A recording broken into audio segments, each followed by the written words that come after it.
¿Cómo están? Muy pero muy buenas tardes. Arrancamos una edición más de Tarde Noticias, jornada nuevamente cargada de muchísimas informaciones. Hola Fernanda, ¿cómo estás? ¿Qué tal? Buenas tardes, Rolando. El saludo también para todos los televidentes. Muchas informaciones que pueden ir surgiendo durante esta tarde y ya estamos compartiendo algunas de ellas, tan solo dos de las que vamos a estar hablando y vamos a estar desarrollando en esta jornada.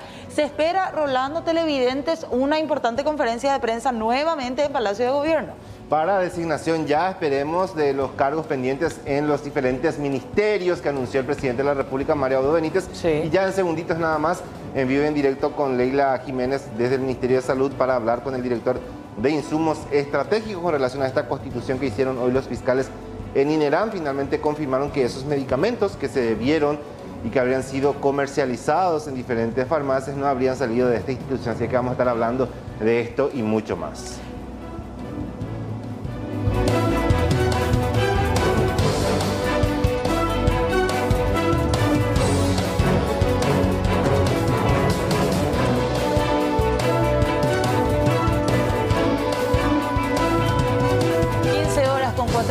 Son las 3 de la tarde con 4 minutitos y ya damos paso a las informaciones también que hacen referencia al tiempo, al clima, cómo está en este caso el aspecto bastante caluroso a esta jornada del día martes. 30 grados 6 tenemos de temperatura actual, 30 grados 3 la térmica que se siente en Asunción y Gran Asunción a estas horas de la tarde, una humedad del 39%, viento sur-sureste soplando a 14 kilómetros en la hora. Durante esta tarde vamos a estar teniendo una tarde o un resto ya de día martes bastante cálido, caluroso, temperaturas que van variando, de 34 va bajando ya lentamente, ahora alcanzando de 30 grados 6. Durante esta noche nuevamente se va a seguir sintiendo este clima bastante caluroso, temperaturas entre los 25 a 23 grados y durante la madrugada de mañana 23 a 19 grados. Vamos a ver también los datos del pronóstico extendido que dice la Dirección de Meteorología con respecto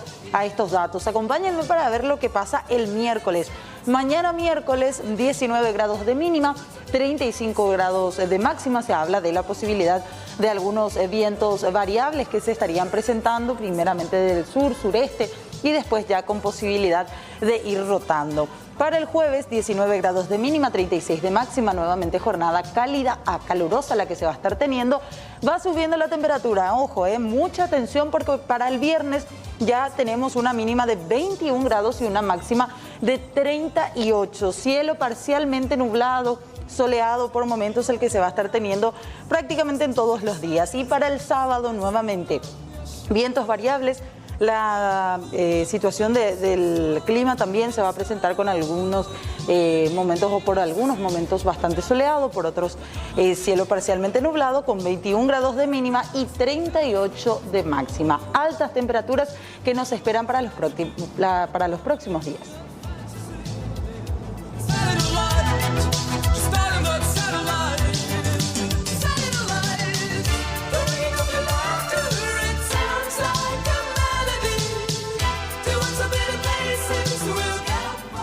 Como ya lo decíamos, esta mañana se realizó una intervención en el INERAM con relación a esos medicamentos de uso exclusivo del IPS que fue a parar en manos de los pacientes y que habrían comprado de diferentes lugares. Finalmente la Fiscalía dijo que por lo menos del INERAM no salió. El presidente del IPS que manifestó en su momento que entregó un lote importante al Ministerio de Salud y queremos saber cómo se hace esa distribución y también si ellos tienen un registro, qué hospitales entregaron y cómo se puede determinar dónde fueron a parar esos medicamentos que salieron en público. Está Leila Jiménez ya con nosotros para hablar con el doctor Derly León con relación a esta situación. Hola Leila, ¿cómo estás? Buenas tardes. ¿Qué tal, Rolando? Fernanda, el saludo también para los compañeros. Y aquí el doctor Derly León, director de gestión de insumos estratégicos, nos estaba mostrando y explicando un poco también acerca de los medicamentos que efectivamente recibe la Dirección de Gestión de Insumos Estratégicos del IPS mediante un convenio con el que ellos cuentan. Y según lo que estaba diciendo también, lo que declaró en otras oportunidades Andrés Bubetich, el presidente del IPS, es que estos medicamentos que se estaban comercializando fuera del INERAM podrían haber salido precisamente de ese instituto, porque supuestamente este instituto precisamente adquirió esos medicamentos mediante el convenio. Pero vamos a explicar o vamos a conversar con el director Derlis León, porque según lo que él nos menciona es que estos lotes de medicamentos que se estaban comercializando fuera del INERAM no están en los registros de medicamentos que efectivamente ellos recibieron del IPS. ¿Esto es así, doctor? Buenas tardes. ¿Cómo le va? Buenas tardes. De hecho que sí, estamos respondiendo a los requerimientos de la Fiscalía y nos hace una consulta sobre un lote de medicamentos que no tenemos registrado en el periodo de tiempo del intercambio que sigue vigente y en el detalle.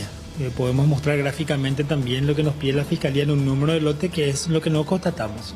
Pero existe otro lote que está aquí en la fotografía con un número parcial.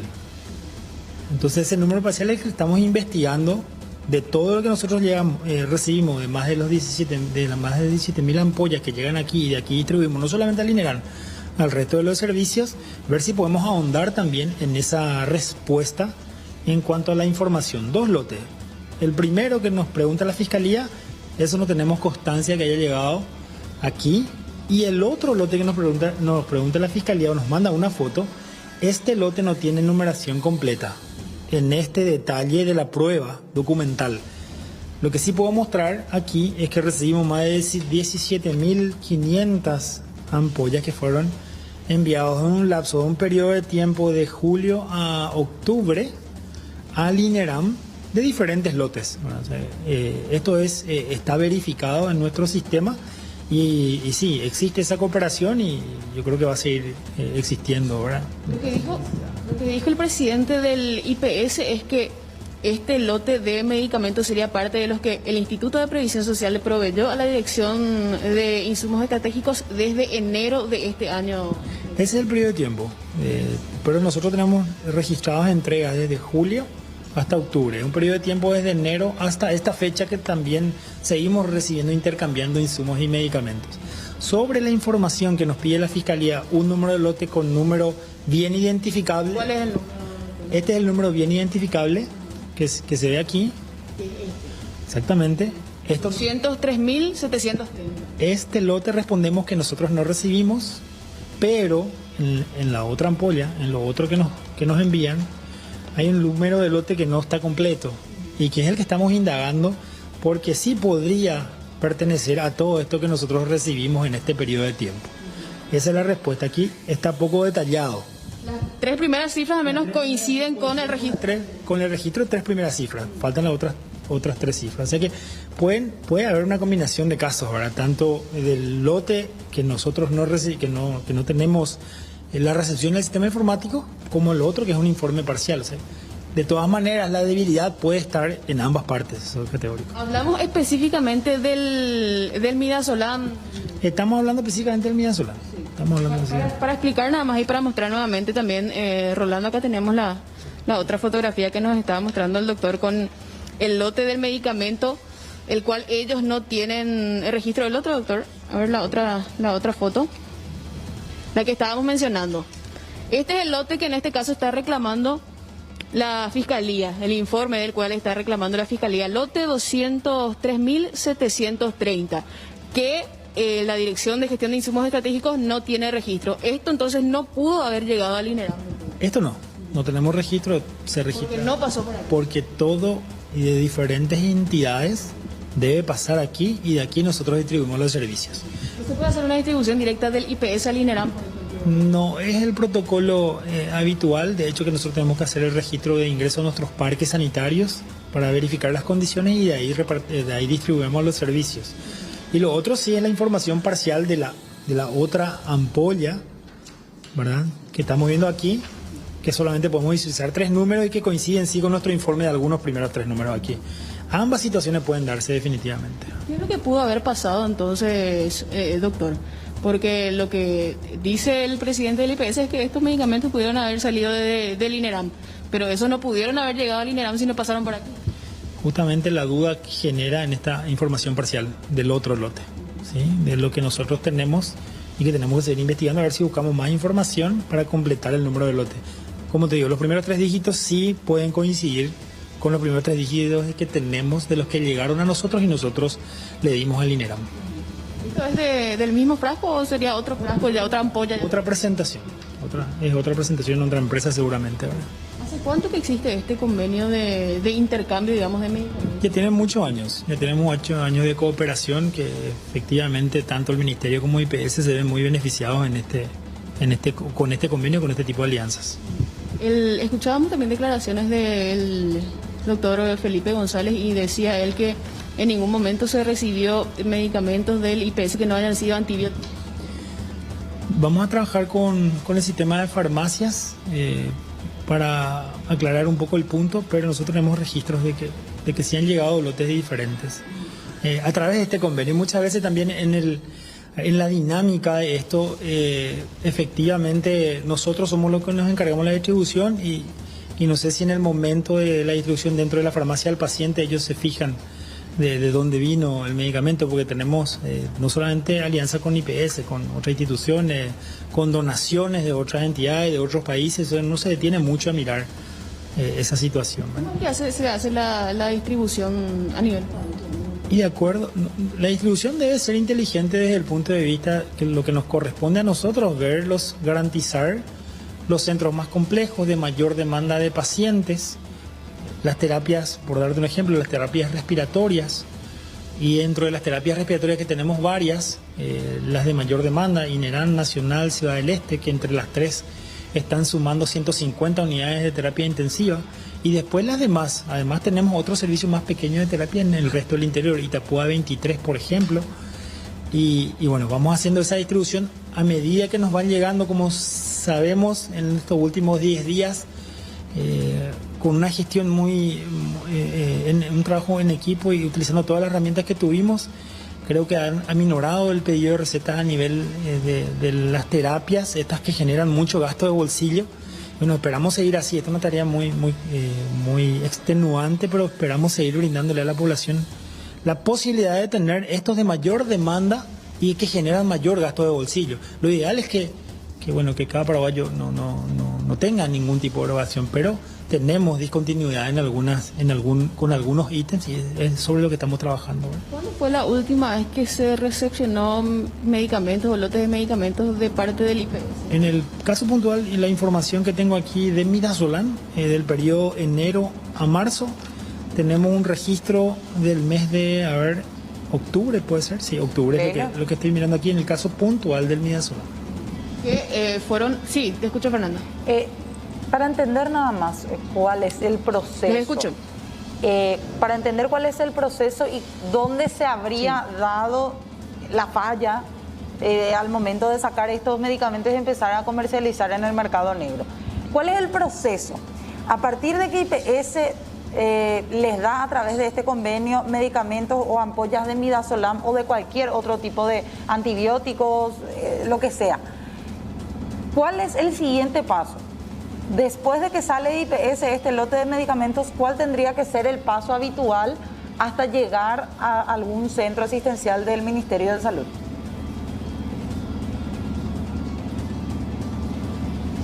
La consulta específica, doctor, es ¿cuáles son los pasos que se realizan posterior a la recepción de los medicamentos de parte del IPS para que estos lleguen a los diferentes centros asistenciales? ¿Cuál es el paso a paso? El paso a paso es el requerimiento nuestro por nota, las cantidades, los ítems. Ahí se hace una distribución a nuestros parques regionales y nosotros a los parques sanitarios de las diferentes regiones o a los servicios, a los hospitales. Hasta ahí nosotros tenemos la trazabilidad. Después, dentro de los servicios, cada servicio es responsable de la administración de los recursos. Y no llegó al parque luego, Estamos trabajando sobre la posibilidad de establecer un código QR o código de barras para que sepamos hasta el último eslabón de esto, o sea, el paciente. Hoy tenemos identificado hasta los lotes y hasta los servicios. Muchas veces un lote de más de 1 millón de ampollas se distribuyen a diferentes regiones. Entonces queremos mejorar esa trazabilidad, estamos trabajando en eso y creo que en el transcurso de este año ya lo vamos a tener, ¿verdad? Ese lote del que estábamos hablando, Fernando nos estaba explicando al doctor, sí, que eso directamente no llegó aquí, porque la Fiscalía le hace la consulta, digamos, por la numeración de este lote que es, digamos, lo que se estaba comercializando fuera del INERAM. ¿Por qué se está comercializando fuera y no se está proveyendo dentro del INERAM? Es la pregunta que hace la Fiscalía, en este caso, a la Dirección de Insumos Estratégicos. Y lo que dice aquí el director es que esos lotes directamente no llegaron hasta aquí, hasta la dirección. Uno de ellos. El otro tenemos una información parcial, que podría ser que sí, dentro de todos estos 17.000 ampollas hayan llegado a nosotros y nosotros a los servicios y específicamente al INERAM. Le voy a poner el retorno en altavoz para que puedan escuchar, para que el doctor les pueda escuchar también directamente, Fernanda y Rolando, las consultas que tengan ustedes, y ya les escucha. Bueno, doctor, con esto la sospecha principal apunta a que aquí algo pasó, alguien miente. Y ahora, a jugar por este movimiento y estos números de lotes que no se tienen en el parque sanitario, podríamos decir que en el IPS se robaron estos medicamentos. La Fiscalía está investigando eso y nosotros solamente colaborando con lo que nos pregunta la Fiscalía. O sea que esa afirmación yo no estoy muy lejos de poder hacerte, pero vamos a responder sobre lo que precisamente nos pregunta la Fiscalía sobre ese número de lote. Ahora tenemos otra información parcial sobre otro número de lote porque hay dos presentaciones que nos envían y esa información parcial es la que tenemos que seguir ahondando a ver si podemos conseguir el número de lote total del segundo frasco, porque sí también tenemos que hemos recibido el IPS más de 17.500 ampollas que han sido distribuidos al INERAM. Entonces ahí no tenemos la información completa. ¿Estos lotes que ustedes recibieron del IPS fueron prácticamente todos a INERAM o cuáles fueron los otros centros respiratorios que también recibieron esto, doctor? Puntualmente la pregunta sobre el INERAM, tenemos detallado aquí, estamos hablando de julio a octubre, en un periodo de tiempo que hemos distribuido los que llegó a DIGIES y después distribuido a los servicios. Puntualmente al INERAM estamos hablando de más de 15.000 ampollas y también tenemos muchos otros insumos y muchos otros medicamentos que fueron distribuidos a los otros centros, a diferentes hospitales, tanto el Nacional, Ciudad del Este. Dentro del convenio hemos intercambiado en cantidades importantes, más de 30.000 ampollas de midazolam, por ejemplo, del IPS a DIGIES. Ahora, doctor, es algo interesante para poder aclarar un chiquitito porque es muy específico lo que usted está mencionando y se entiende bastante. El presidente del IPS decía que a mediados, entre el 20 más o menos de enero, ellos hicieron una entrega al Ministerio de Salud y que esos lotes que se veía por los medios de comunicación que habían sido comercializados a los familiares de los pacientes formaba parte de lo que había entregado al Ministerio de Salud. En enero específicamente ustedes no recibieron ningún lote de IPS. El periodo va de enero a marzo. En nuestro sistema tenemos la entrega de julio a octubre. Yo no sé si está claro de enero del año pasado que iniciamos este intercambio de lo que tenga que ver con COVID. No sé si a eso se refiere, pero sí, tenemos casi un año de cooperación con IPS. ¿Y cuál es la cantidad de medicamentos en este lote que no apareció en el parque sanitario, que no figura, básicamente que no habría llegado a salud? Lo que tenemos en nuestro registro y que fue entregado al INERAM fuera del lote que nos pregunta, que es el que no encontramos porque nos preguntan por dos lotes, uno con informe completo, con numeración completa y el otro con la información parcial, tenemos más de 17.000 ampollas solamente recibidas aquí y distribuidas otra vez al INERAM. Pero ustedes no tienen, doctor, por más de que yo entiendo que usted sea nuevo en este cargo, en esta dirección específica, no se tiene en la Dirección de Insumos Estratégicos alguna copia, algún documento de este pedido que menciona usted se hace al IPS, de cuánto se pidió o cuánto se recibió o se tenía que haber recibido en este lote del cual ustedes no tienen más conocimiento? Sobre el caso puntual del lote 203-730 no tenemos información. El resto de los lotes que recibimos en los intercambios con IPS sí tenemos información y tenemos información completa. Y de las cantidades totales, acá estamos hablando, les saqué el informe solamente del INERAM porque era la pregunta que me habían alcanzado y sí puedo podemos tener registrado, y seguro que si en una siguiente oportunidad les puedo pasar todo lo que significa o todo lo que hemos intercambiado con IPS en este marco de cooperación. Claro, claro. Porque está registrado en nuestro sistema informático, eso se hace registro en el sistema informático. Doctor, finalmente y aprovechando que estamos hablando contigo, ¿cómo estamos hoy día con el tema de la distribución de los medicamentos a los hospitales? ¿Vamos a recibir más medicamentos? ¿Se va a tratar de aguantar con lo que se tiene? Rolando, fue una tarea y sigue siendo una tarea bastante intensa el hecho de que nuestros pacientes puedan tener lo que necesitan en las terapias en los hospitales. Desde hoy, cumpliendo casi 10 días, por lo menos los medicamentos que generan mayor gasto de bolsillo están siendo cubiertos. Justamente a las 3 de la tarde hoy tenemos una apertura de llamado, una compra vía excepción de 450.000 ampollas de midazolam y 70.000 ampollas de atracurio como mecanismos de adquisición rápida para que esta discontinuidad no se sienta. O sea, nosotros creemos que con estas herramientas, más todas las anteriores que estuvimos utilizando, como la compra a través del rubro 834, que es como nuestra caja chica, o a través de transferencias a otras entidades y compras de otras entidades como la CEN, que la semana pasada adquirió más de 30.000 ampollas de atracurio.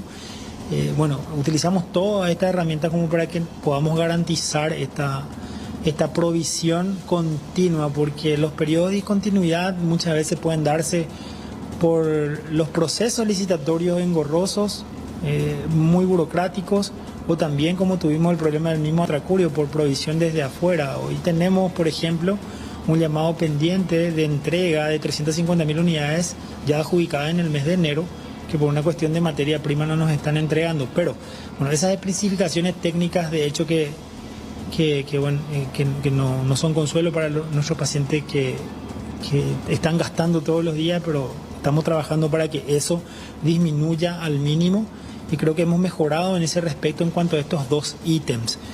En las siguientes semanas estamos recibiendo una partida de compra internacional a través de la UNOPS de más de 300.000 ampollas de midazolam, más de 120.000 ampollas de atracurio, y también no descartamos la posibilidad de ir a comprar al exterior. De hecho, que estamos averiguando costos en el caso puntual del atracurio en mercados internacionales como el argentino, y tenemos ya costos también que nos han enviado. Eso sí, hay que destacar algo importante. Todo se hizo un poco más complicado porque, por darles un ejemplo, prepandemia del midazolam a un precio de 2.000 guaraníes, las últimas semanas con estas compras rápidas, de las últimas 100.000 fuimos a 7.000, 8.000 guaraníes, y hoy en el llamado y excepción tenemos oferentes. Nuestro precio de referencia oscila entre 15.000 a 17.000 guaraníes.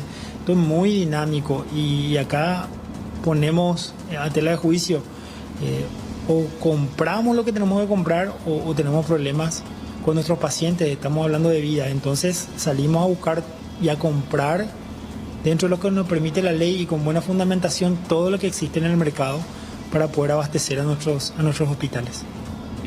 Doctor Derlis León, muy amable, muchísimas gracias por recibirnos y por compartir estas informaciones con nosotros. Muchas gracias, Rolando, y gracias por la oportunidad de comunicar y de aclarar todas las dudas. Muchísimas gracias, doctor. Gracias a Leila también por esta entrevista. Vamos a dar seguimiento a este caso. Acá algo pasó en el camino del parque sanitario, se tendrán que seguir definitivamente. Hay que ver también por qué IPS asegura que ese lote fue entregado al Ministerio de Salud, cuando el Ministerio de Salud en realidad no tiene entre sus registros, por lo menos ese lote donde se ve claramente, no aparece entre los medicamentos que ellos habían recibido. La Fiscalía va a tener que determinar eso en algún momento. 15 horas con 27 minutos, hacemos breve pausa y ya venimos. You shine like a star. You know who you are.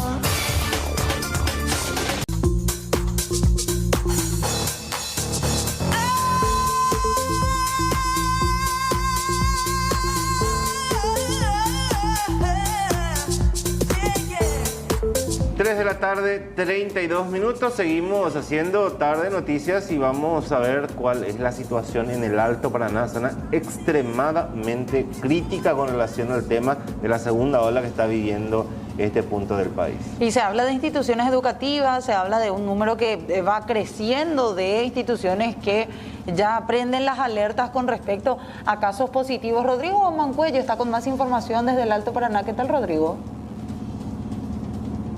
Fernanda, buenas tardes también a Rolando y toda la teleaudiencia de C9N. Exactamente, mucha preocupación, los altos contagios por COVID-19 que se dan aquí en el este del país y repercute de manera negativa, lamentablemente, a instituciones educativas. Ya suman 9 instituciones que tuvieron que suspender sus clases debido a contagios por este virus. En el entorno justamente de estas instituciones. Estamos hablando de funcionarios que trabajan en dichas instituciones también, o de estudiantes justamente que estuvieron en contacto con personas que estaban en ese lugar. Ya le tenemos al director Eligio Martínez, él es de la Coordinación Departamental aquí en el Alto Paraná. Comentame un poco con relación a esto. También tengo entendido que mañana justamente vas a reunirte con el director de la 10ª Región Sanitaria, Hugo Kunzle. Muy buenas tardes, director. Buenas tardes, un gusto saludarle a la amable audiencia. La verdad que los casos van subiendo, ¿verdad? Tenemos algunos en el departamento, acá en Ciudad del Este, en Franco, y en otro distrito, pero no en gran número, ¿verdad? En Franco lo que tenemos 6 instituciones, en Cedral tenemos 1, acá en Ciudad del Este tenemos 2, uno que ya volvió otra vez a la normalidad, el Colegio Área 1, que seguramente lo que más llama la atención, pero desde mañana ellos también ya vuelven nuevamente después de cumplir con el protocolo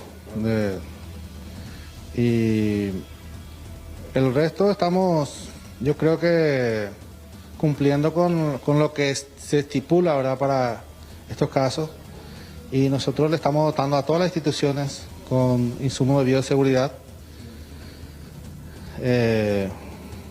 ya sea por la gratuidad que recibieron los directores. Nosotros de la dirección departamental también le ayudamos un poco a esas instituciones más carenciadas, y por falta de insumo nomás no va a ser el contagio, ¿verdad?, sino que es a veces por el descuido, ya sea del docente o de otro, ¿verdad?, que no cumplen con ese protocolo y sucede, ¿verdad?, el contagio. Ya, solamente quiero preguntarle, director, mañana justamente, como le decía, usted va a tener una reunión con el director de la 10ª Región Sanitaria. ¿Se va a plantear esta posibilidad de la suspensión de clases presenciales a las instituciones educativas aquí en el Alto Paraná, o cuál va a ser la temática de esta reunión? No vamos a plantear la suspensión. Lo que el director me llamó para una reunión con diferentes representantes, el representante gremial, de padres, representante de alumnos y otro estamento, ¿verdad?, para poder hacer un análisis, ¿verdad?, de la situación actual del contagio acá en el departamento, y a partir de ahí, ¿verdad?, ver cómo podemos ayudar, podemos cooperar para que esto pueda ir disminuyendo, porque esa es la idea, ¿verdad?, de que todos juntos podamos cooperar para que esto baje otra vez, ¿verdad? Y yo creo que la escuela al menos es un lugar más seguro que hoy en día podemos tener, o los chicos pueden tener, ¿verdad?, porque utilizan todos los insumos, todos los cuidados. Entonces yo creo que estando a la vista del docente, del directivo, y cumpliendo a rajatabla lo que Salud había propuesto para la vuelta a clase, yo creo que es el lugar más seguro para los chicos, ¿verdad? Claro, ustedes tienen unas instrucciones claras en cuanto al protocolo que los funcionarios, los profesores e incluso los estudiantes tienen que tener para evitar estos contagios por COVID-19. Así mismo, hay una directiva clara en ese sentido, ¿verdad? Y nosotros como institución vamos a reforzar un poco otra vez con los docentes, con los supervisores y directores, para que esto se pueda cumplir así como dice el manual, ¿verdad? Muchísimas gracias, director. También, bueno, esta es la situación, compañeros, y justamente estas 9 instituciones que van a ser que están hasta el momento suspendidas, pero con el protocolo sanitario también, se prevé que no haya más contagios a los estudiantes en el modo presencial. Bueno, gracias Rodrigo por este contacto. Hasta luego. Hasta luego.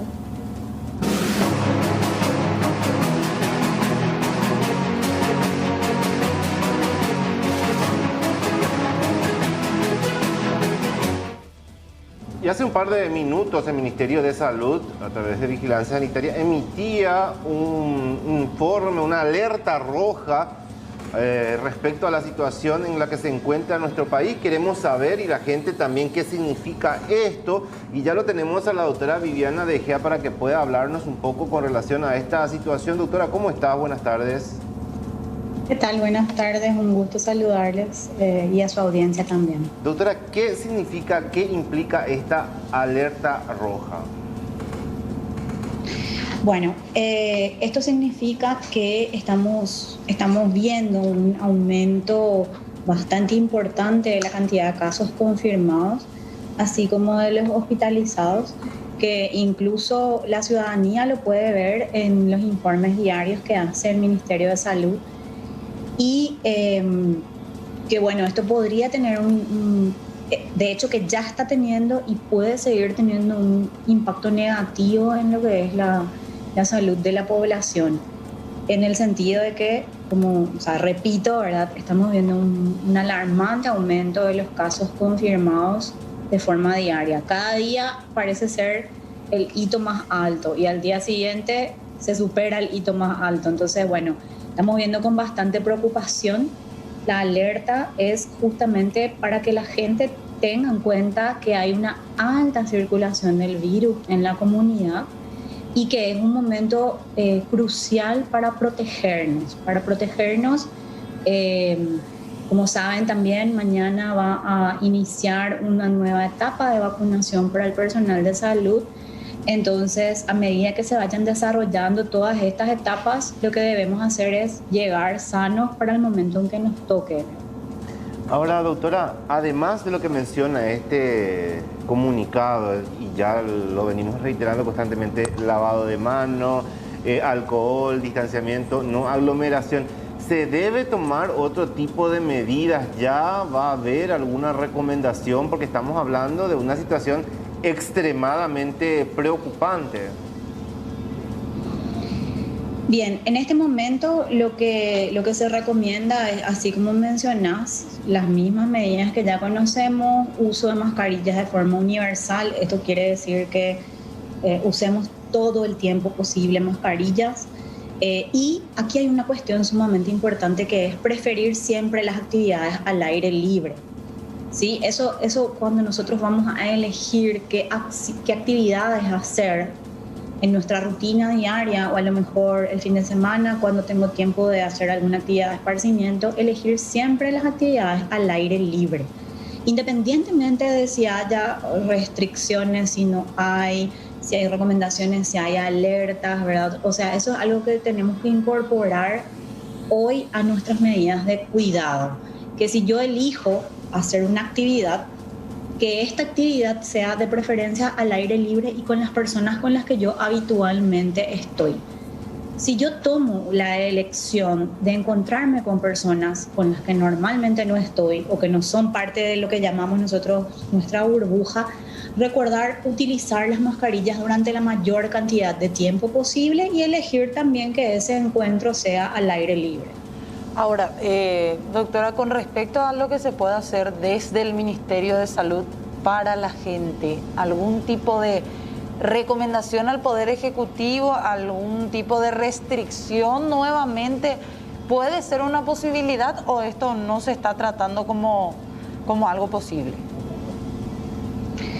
Sí, bueno, ustedes han visto que se han establecido los mapas de riesgo que se pueden visibilizar a través de la página del Ministerio de Salud, y sobre todo de cara a las actividades escolares es lo que este mapa está más bien orientado para eso, pero también para otros tipos de actividades, encuentros deportivos o incluso reuniones, ¿verdad? O incluso eventos sociales que la gente ya está a lo mejor organizando o reservando para desarrollar una fiesta, un cumpleaños, una boda, ¿verdad?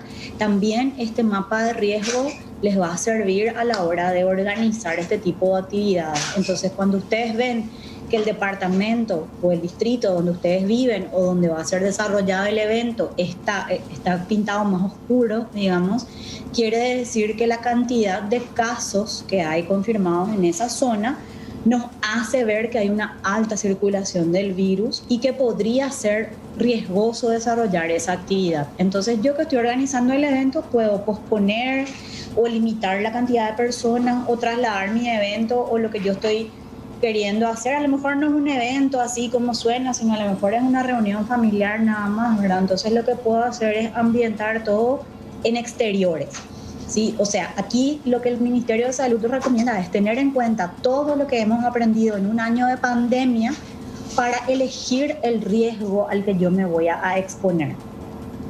Ahora, doctora, sin lugar a dudas, ya a esta altura, evidentemente, la variante brasileña está circulando en nuestro país.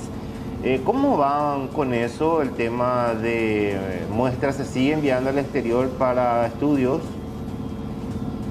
Así es.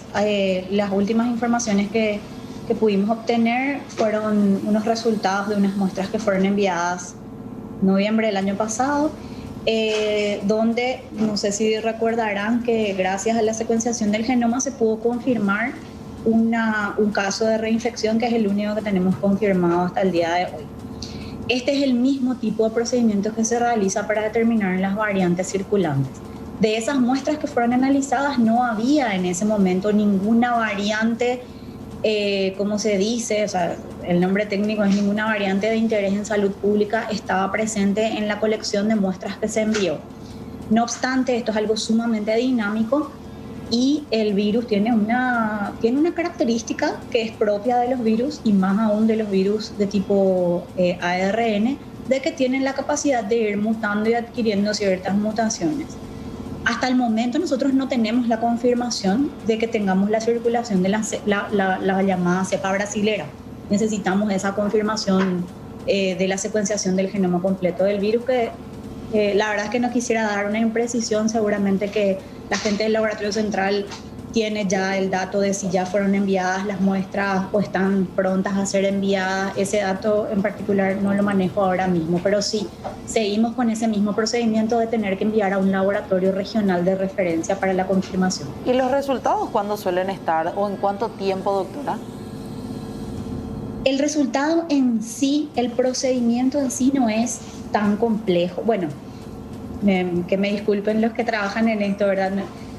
Tarda a lo mejor 10 días, pero sí es mucho más protocolar el procedimiento de sacar de un país y entrar a otro esas muestras biológicas, ¿verdad? Como comprenderán, cualquier tipo de muestra biológica es complejo, digamos, por los trámites que hay que hacer atravesar una frontera.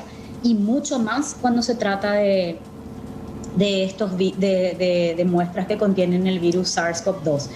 Entonces, más que nada, es ahí donde hay demoras en esos procesos. Sin embargo, habíamos ya tenido el compromiso de todas las partes de poder agilizar estos procesos. Pero una vez más, esto es área del Laboratorio Central de Salud Pública y son ellos los que podrán informarles mejor con respecto a esto. Ahora, doctora, qué importante sería, algo que tengo entendido que es un factor de contar con los insumos o con los reactivos para poder determinar o hacer también ese estudio en nuestro país. Actualmente estamos recurriendo a la Fiocruz para eso, ¿verdad? Sí, es importante, es verdad, pero hay que tener en cuenta que las medidas de prevención no van a cambiar en absoluto. Es decir, que yo sepa hoy que la variante circula no va a hacer que tomemos una decisión de ahora hay que usar esta mascarilla en lugar de esta. No, ¿verdad? O sea, cualquiera de las variantes y cualquier virus respiratorio, de hecho, se previene de la misma manera. Entonces, por supuesto que es importante tener toda la información, pero como medida de que tengamos que cambiar totalmente la orientación, el enfoque o la respuesta que damos, digamos que eso no nos está afectando en las decisiones que estamos tomando, ¿verdad? Es decir, seguimos igual, ahora mismo podría decir que ambientes bien ventilados, uso de mascarillas, lavado de manos y distancia física siguen siendo las medidas de prevención independientemente de cuál es la variante que está circulando. Doctora, con esta alerta roja, y le consulto, por más que le consulto a usted como profesional, quizás la decisión pase por otros sectores, ¿verdad? Pero de lo que está observando, ¿es tiempo de empezar a suspender el tema de las clases presenciales? ¿Eso es un riesgo? ¿Viajar al Brasil es un riesgo alto en estos momentos?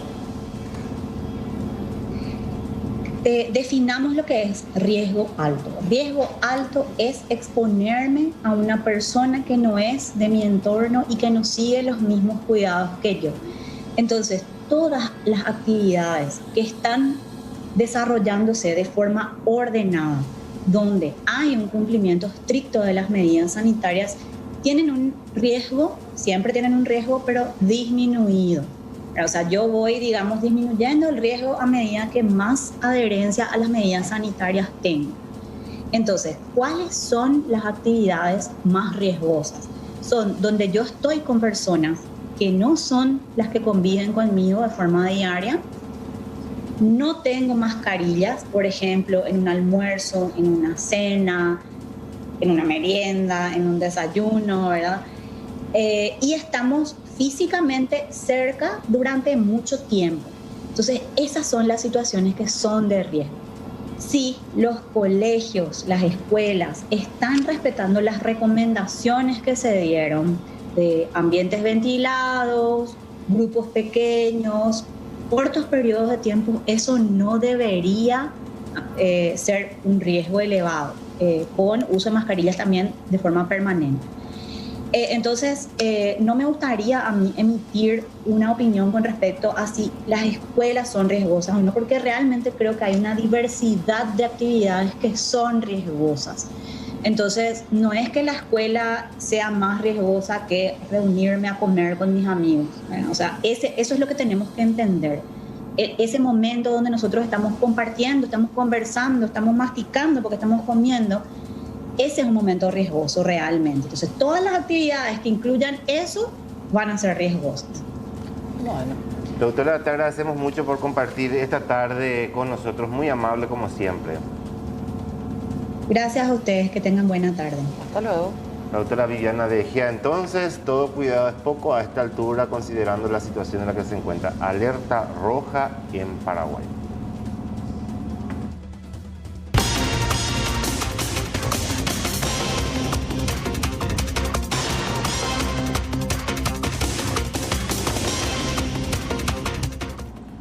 Una vez más, a estas alturas seguimos hablando de casos de supuesta sextorsión. Ale Pereira tiene más detalles de un nuevo caso. Alejandra, ¿qué tal? ¿Qué tal, Fernanda? Un saludo para Rolando y para todos los televidentes de Tarde Noticias. Es así, lastimosamente tenemos un nuevo caso de supuesta sextorsión. A raíz de una denuncia, ya los agentes de antisecuestro realizaron un allanamiento esta mañana en la zona de Ceballos-Cue y lograron la detención de 3 personas. Ya me encuentro acá en compañía del comisario magíster Jorge Olmedo para que nos brinde más detalles acerca de este procedimiento y cómo se habría dado esta denuncia. Comisario, buenas tardes. Sí, muy buenas tardes.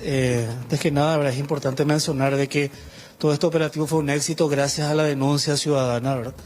La denuncia se formuló en este departamento el 2 de febrero del corriente año y era relacionado a un hecho de coacción, intento de coacción, bajo la modalidad que nosotros conocemos policialmente como sextorsión, donde una persona a través de un perfil de Facebook estaba coaccionando a una ciudadana, una señora, a través de imágenes íntimas. Estas imágenes habrían sido parte del contenido de un teléfono, un dispositivo móvil que esta persona habría extraviado.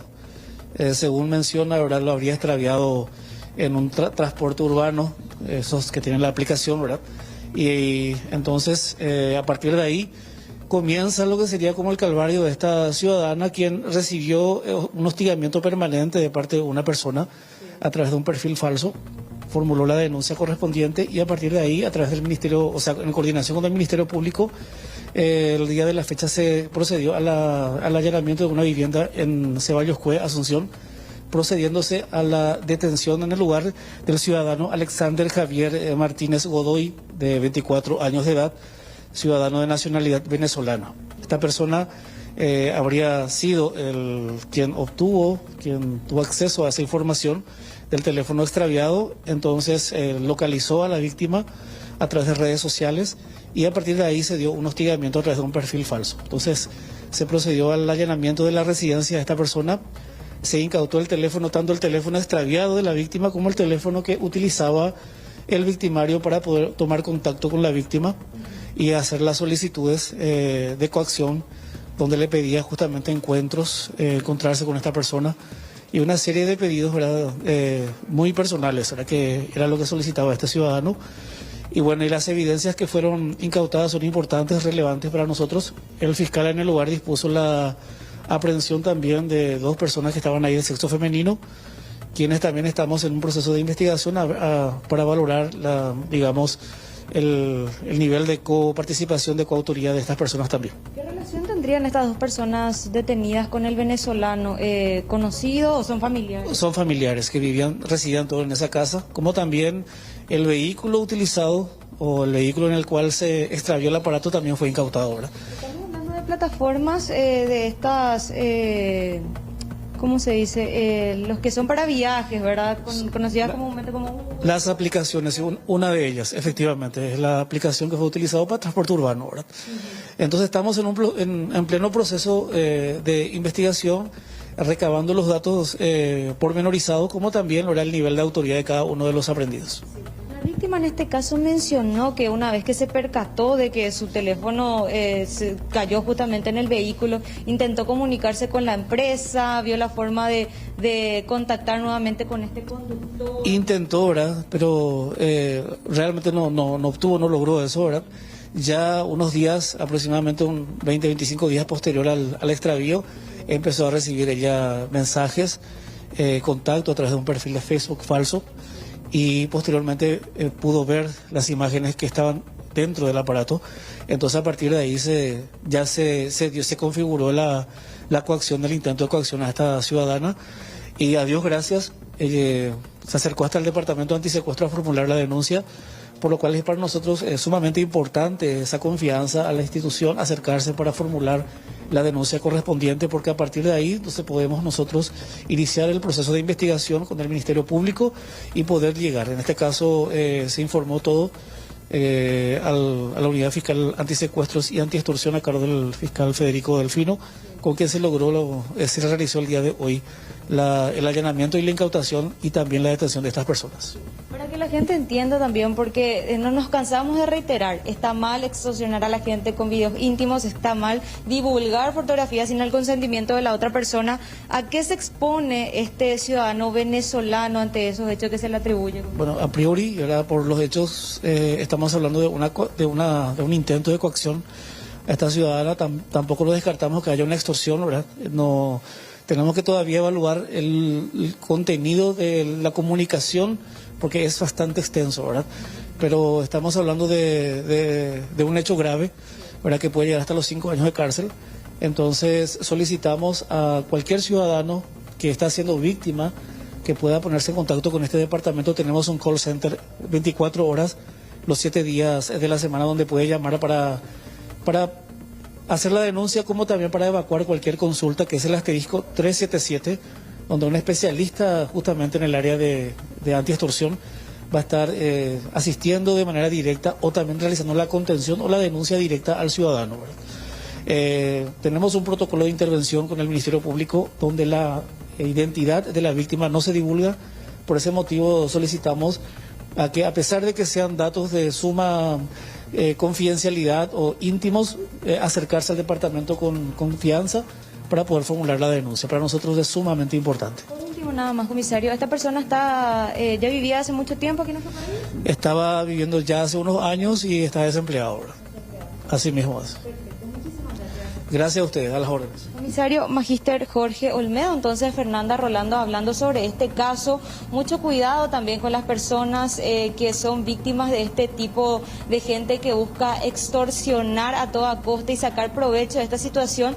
Imagínense una persona que accidentalmente perdió su teléfono celular cuando utilizaba una de estas plataformas digitales y bueno, lastimosamente fue víctima de este tipo de extorsión, pero ya hablamos de que, bueno, finalmente esta persona, aparentemente la que estaba realizando todo este hecho, la que estaba detrás de toda esta extorsión, finalmente quedó detenida. Estamos hablando de un ciudadano venezolano, en conjunto con otros 2 familiares también que fueron detenidos tras este allanamiento.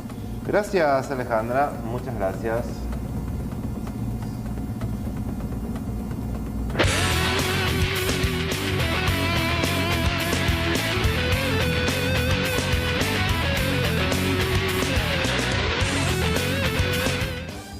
Bueno, vayamos al ámbito deportivo en Tarde Noticias. Repasemos rápidamente lo que nos trae en cuanto a la programación, la jornada 7 del Campeonato Apertura, que no da tregua, que rápidamente tiene una fecha de adelanto. Comienza hoy con Guaireña, 12 de octubre, 18:30 horas. Esto en el Parque del Guairá Estadio, ya habilitado después de aquel partido suspendido porque estaba en malas condiciones frente a Libertad. Cerro Porteño recibe a River Plate esta noche, 20:45 horas, en el Estadio General Pablo Rojas, en la Nueva Olla Monumental. Este compromiso, el Ciclón que quiere recuperarse.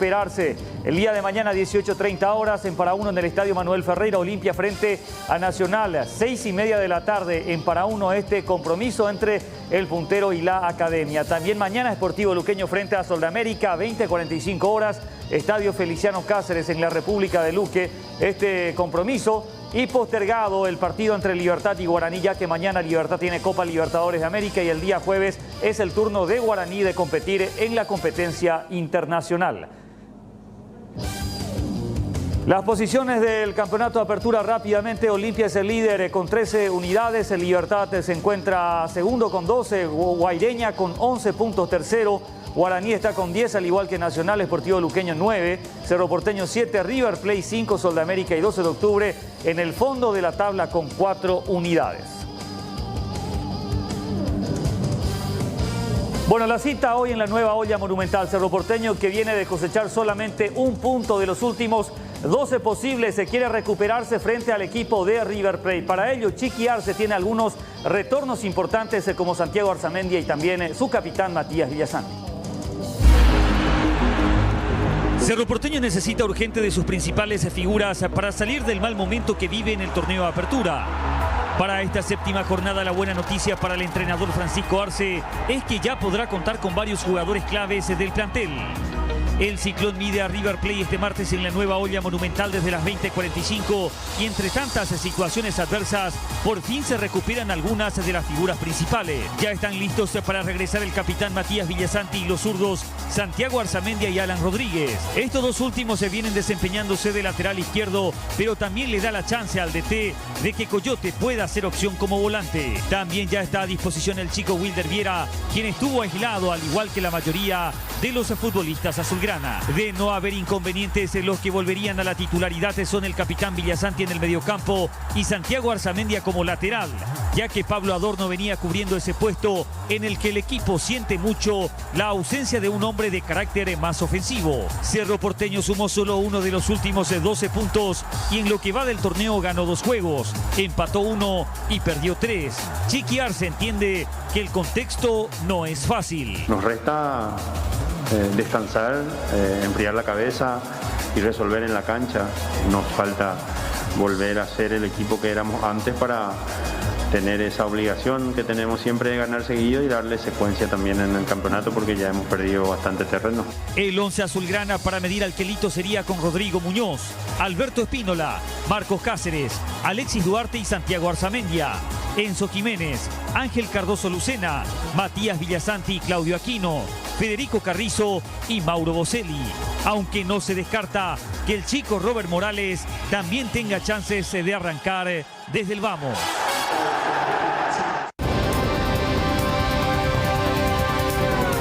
alerta roja sanitaria. El Ministerio de Salud emitió un comunicado de alerta roja ante el aumento sostenido y récord de contagios por COVID-19 en los últimos días. Instan al público en general a tomar conciencia de la situación y a cumplir las medidas sanitarias pertinentes. Asumen viceministros de salud. El presidente Mario Abdo Benítez designó a la doctora Lida Mercedes Sosa Argüello como viceministra de Rectoría y Vigilancia de la Salud y al doctor Víctor Hernán Martínez como viceministro de Atención Integral de la Salud. Infiltrados en imágenes. La Policía Nacional en este momento busca identificar a los infiltrados que iniciaron los primeros incidentes el viernes último en inmediaciones del Congreso Nacional en el marco de la gran movilización ciudadana. Investigan venta ilegal de medicamentos. En el marco de las investigaciones por la supuesta venta ilegal de medicamentos de uso exclusivo del IPS, los fiscales se constituyeron hasta el INERAM y han confirmado que las medicinas no salieron de la institución. Chile es el país que más vacuna. Chile se convirtió en el país que más rápido está vacunando contra el COVID-19 a su población en todo el mundo, con un promedio de 1.8 dosis diarias por cada 100 habitantes inoculados en los últimos 7 días. Quiere seguir sumando. Guaireña recibe al 12 de octubre en el Parque del Guairá a las 18:30 horas. El conjunto de Villarrica ya suma 3 victorias consecutivas y con una victoria más puede trepar a la punta del campeonato. Por su parte, el 12 busca la segunda victoria luego de la remontada contra el Gumarelo.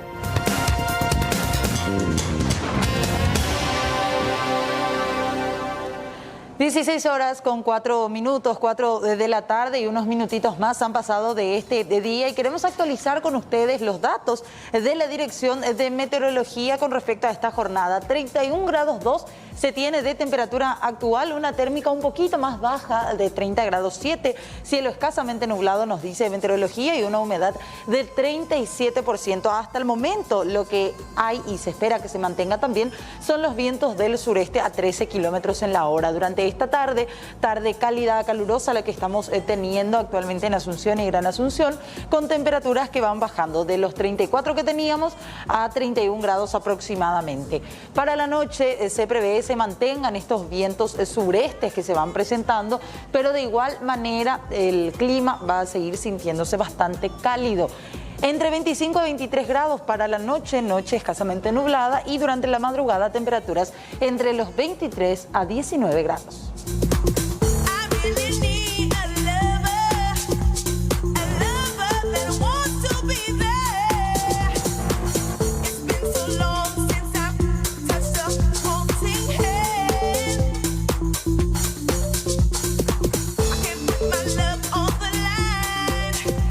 Y hablemos de esta información porque la Federación Nacional Campesina ya habla de la posibilidad para el 25 de marzo de realizar la tradicional ya marcha campesina prevista como cada año. Esta vez lo harán en la capital, pero con una menor cantidad de personas, y también se darán movilizaciones en otros puntos del país.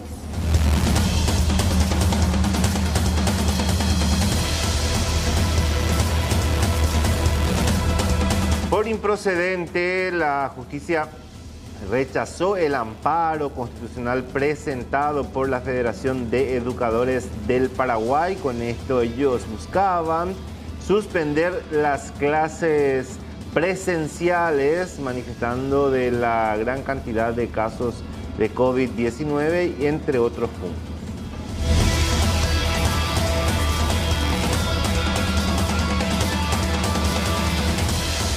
Y en medio de toda esta crisis social, política, con las manifestaciones, el ministro del Interior, Arnaldo Yucio, junto con sus equipos policiales, se reunieron con el objetivo de intentar que las movilizaciones a nivel país sean totalmente pacíficas. Recordemos que hoy se convoca por 5º día consecutivo una nueva manifestación frente al Congreso Nacional.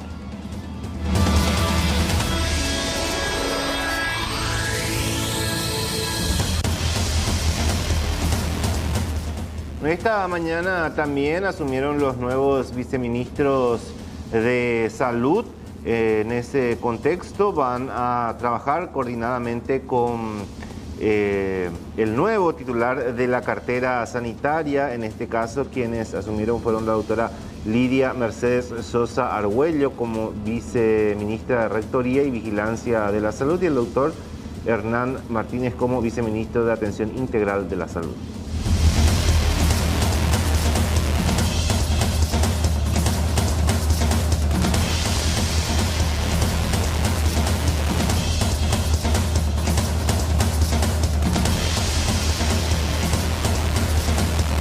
Y en este lamentable hecho que ocurría en un mini mercado bastante conocido, ubicado sobre la calle Estrella en pleno microcentro, hablamos de los hechos que involucran a un hombre, supuestamente un abogado, Silvestre Gómez, quien escupió al guardia de este mini mercado en este episodio verdaderamente lamentable, supuestamente porque el guardia no le permitió ingresar al local sin lavarse las manos. Estamos viendo, y lo último que se tiene es este comunicado de dicho local, en donde se repudia el actuar del señor Silvestre Luis Gómez Molinas en contra del funcionario, ya identificado como Bernardino Viera.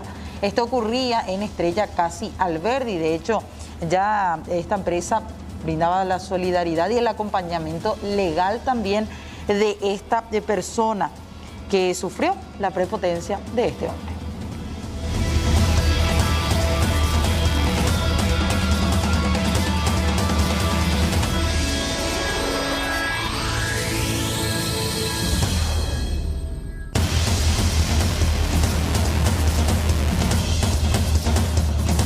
La policía maneja la identidad de personas que habrían protagonizado incidentes durante la última manifestación. Frente a la ANR, las investigaciones se realizan en una sala de monitoreo de imágenes de circuito cerrado que corresponde a los días de manifestaciones donde se puede observar a las personas que participaron de este hecho.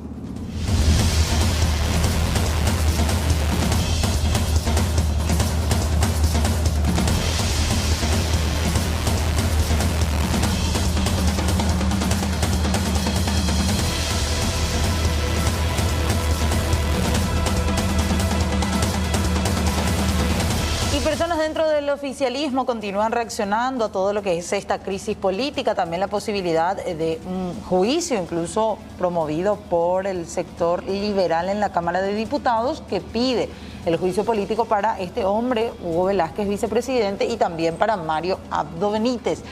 Esta mañana conversaba, como ustedes ven, con varios medios de prensa el vicepresidente de la República. Según él, la mayoría de ciudadanos, de paraguayos, sigue confiando en la gestión de ellos. Dice que hasta el momento no hay votos para el juicio político. Es por eso, según Velázquez, que aún no se presenta ya de manera rápida el libelo acusatorio, y al mismo tiempo, eso sí, hacía un mea culpa y hablaba de que hubo varios fracasos y de que por eso supuestamente Mario Abdo se estaba tomando el tiempo para elegir bien a sus ministros.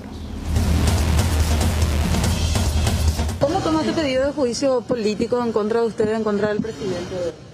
Y eso va a ser un tema que lo van a debatir en el Congreso, y yo no creo que sea el momento adecuado en la situación que estamos en el país. Yo creo que lo que tenemos que hacer es ponernos todos de acuerdo, todos los sectores políticos, la sociedad, y estirar el carro para mejorar la situación en que nos encontramos. Yo creo que en este momento ellos están buscando los votos, evidentemente que no hay, por eso todavía no están presentando. Yo creo que el presidente se está tomando su tiempo para no equivocarse en las personas que va a poner al frente, porque sería peor de que él haga los cambios por hacerlo y que después finalmente otra vez vuelva a fracasar. De manera que es importante que el presidente se tome el tiempo para evitar equivocarse en las personas que él va a nombrar. Yo les aseguro que hay un pueblo que sigue confiando en nosotros, que es la absoluta mayoría del pueblo paraguayo, y ustedes no pueden estar midiendo.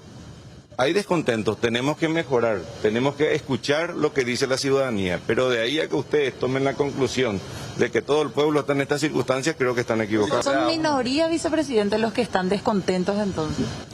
Por lo menos en las plazas el presidente de la República y el vicepresidente fueron electos por votos directos de 1.200.000 paraguayos. Y yo creo que esa cantidad que tenemos que escuchar, yo no estoy queriendo denigrar o desestimar las protestas, son legítimas. Evidentemente que llegamos en una situación en que la ciudadanía está harta de la poca solución que estábamos dando, sobre todo en materia de salud, y eso es lo que tenemos que mejorar, la gestión. Por eso el presidente sacrificó a un buen ministro, pero que su gestión a nivel administrativo no funcionó. Y en medio de lo anunciado por la bancada del PLRA en Cámara de Diputados de impulsar el juicio político, las autoridades de la Iglesia Católica realizaron recorridos por diferentes instituciones. También estuvieron esta mañana en el Congreso Nacional, donde se reunieron con el presidente Óscar Salomón y otros senadores, y entre otras cosas manifestaron que no es el momento de un juicio político. ¿Qué dice al planteamiento de juicio político a los integrantes del Poder Ejecutivo? Bueno, con ellos no tocamos absolutamente ese. ¿Cuál es la opinión de posición de la Iglesia? No, nosotros en ese sentido no es nuestro papel, digamos así, opinar precisamente sobre eso. Es un tema muy delicado. ¿No en esta situación, en esta circunstancia? Y bueno, viendo la necesidad de mantener una estructura de servicio a la nación en un momento de pandemia, creemos que no es el momento, ¿no? No es el momento, porque ahora no necesitamos todo, porque si empieza a haber esto y después tenemos las consecuencias, sería como a lo mejor un comenzar de nuevo, y hay, como dije al principio, hay gente que ya no puede esperar más. Entonces, esta pandemia es una lección muy importante para todos nosotros, que es que más que nunca tenemos que unirnos para hacer frente. De lo contrario, con todas estas manifestaciones que se dan, los contagios que van sumando, es un riesgo muy grande lo que se está corriendo. Y según Óscar Cachito Salomón, no hay causales para el juicio político. Incluso él insistía en que en el Congreso Nacional no existe juicio político, no se habla del tema hasta tanto no haya formalmente un documento para la acusación. Para nosotros el juicio político no existe, no se ha presentado. Lo que tenemos son versiones de algunos diputados liberales, no de todos, porque he visto voces discordantes también que hablan de que en todo caso apoyarían el juicio a Mario y no a Hugo. En el Senado no se habla del tema del juicio político, no, es una cuestión que todavía se ha presentado. Toma las expresiones de Basilio Núñez, el diputado de Honor Colorado, que señalaba que usted está atrapado entre la izquierda, dentro de todas esas declaraciones que se dan.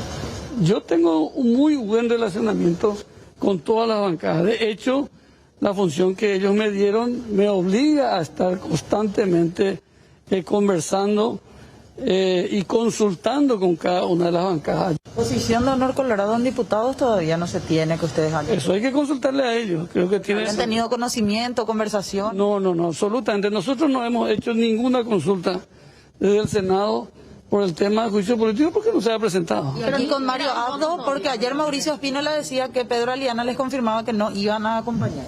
A mí no me consta esa información, no puedo confirmar. ¿Le para el cargo ya que está en la línea de sucesión, senador? Yo no estoy en la línea de sucesión. Después de Hugo Velázquez, sí.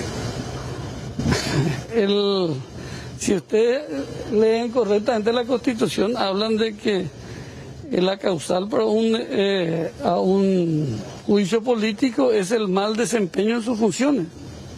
Si ocurre eso, hay que permitirle a Hugo Velázquez que gobierne. Pero los liberales anuncian juicio político para Mario Abdo y para Hugo Velázquez. Primero necesitamos nosotros ver el libelo acusatorio y vemos entonces de qué le pueden acusar. Veo que pueden encontrar algunos causales para el enjuiciamiento del presidente Mario Abdo, pero de qué a Hugo Velázquez si todavía él no asumió sus funciones. ¿Cómo va a tener mal desempeño en sus funciones si todavía no le dan la presidencia de la República? En todo caso corresponde solamente al presidente. Yo no hablo de juicio político. Para nosotros el juicio político no existe hasta tanto no haya sido presentado. ¿Hay o no causales para el juicio político? Yo no creo que haya. No creo que haya. La situación política actual, y con estas imágenes estamos viendo en el Palacio de Gobierno, porque cerca de la 1:30 más o menos, Fernanda, ya se hablaba que iba a haber anuncios, pero hasta este momento no hay ningún pronunciamiento del Ejecutivo con relación a los cargos vacantes en estos dos ministerios. Sí, estamos esperando todavía saber quién va a ser el ministro de Educación, quién va a ser ministra de la Mujer. Se hablan de algunos nombres que van surgiendo poco a poco, pero ya en instantes vamos a establecer contacto en vivo con nuestro compañero Alexis Amarilla. Él está aguardando ahí en el Salón de los Mariscales con respecto a esta nueva conferencia de prensa. Esperemos ya para conocer al sucesor de Peta y de Nilda Romero. Se habla de forma insistente ahora de la figura del actual ministro de MITIC, Juan Manuel Brunetti, como nuevo titular del Ministerio de Educación. Es el nombre que surgió en las últimas horas. Vamos a ver si eso se llega a confirmar efectivamente. Estamos pendientes de esta conferencia de prensa que ya se viene aguardando desde hace varias horas. Pausa y ya venimos.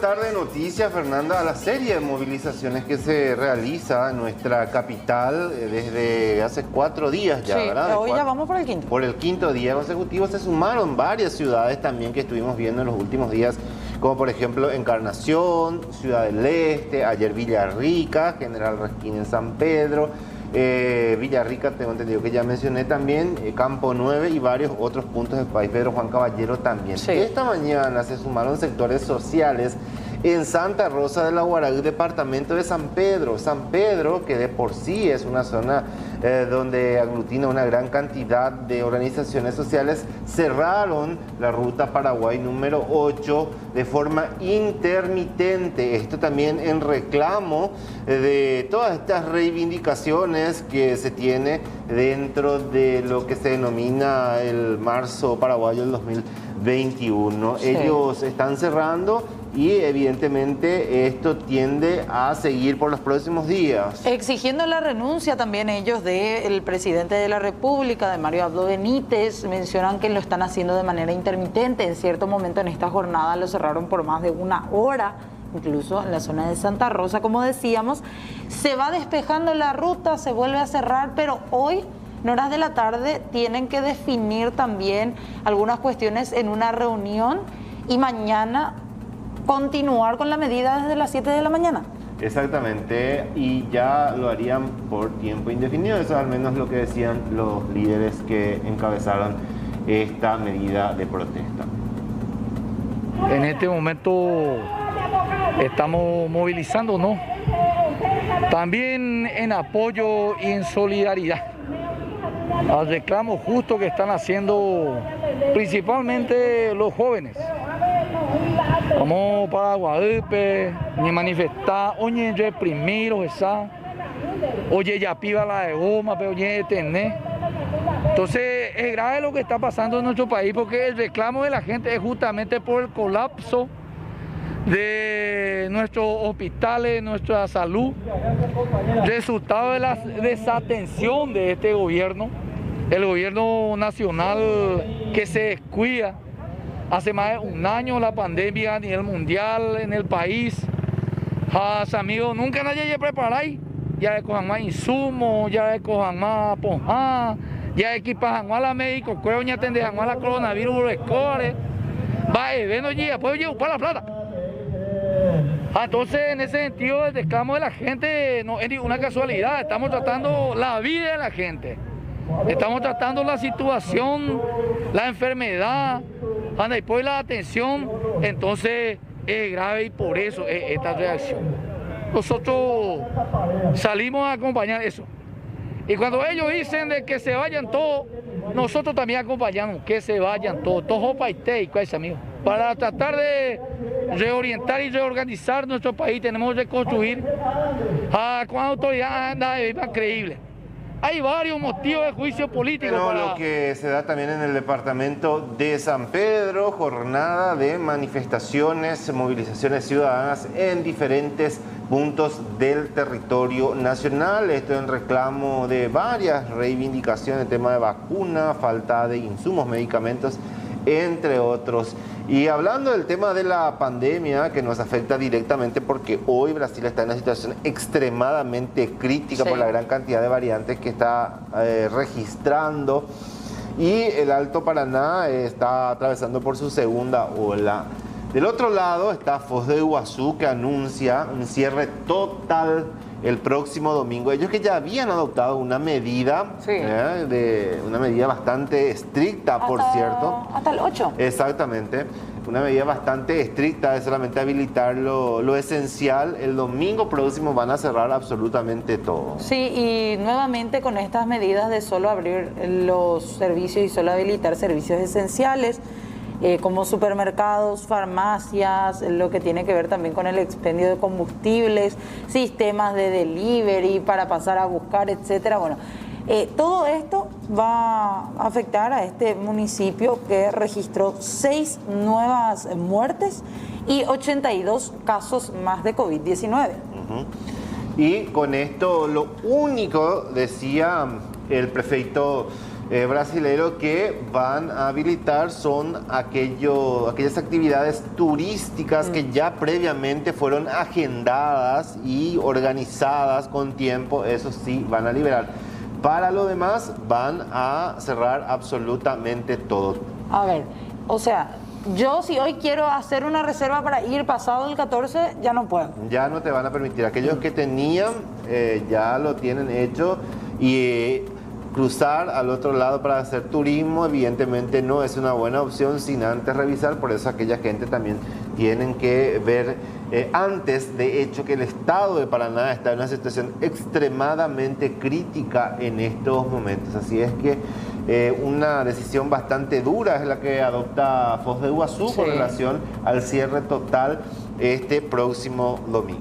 Y fíjate nada más, Rolando, con respecto a esta situación, 444 muertes que ya se dieron debido a la infección por COVID-19 desde el inicio de la pandemia solo en Foz de Iguazú, además de que ahora mismo tienen en redes de atención para pacientes con COVID 203 personas internadas en unidades hospitalarias, 120 aproximadamente en terapia intensiva.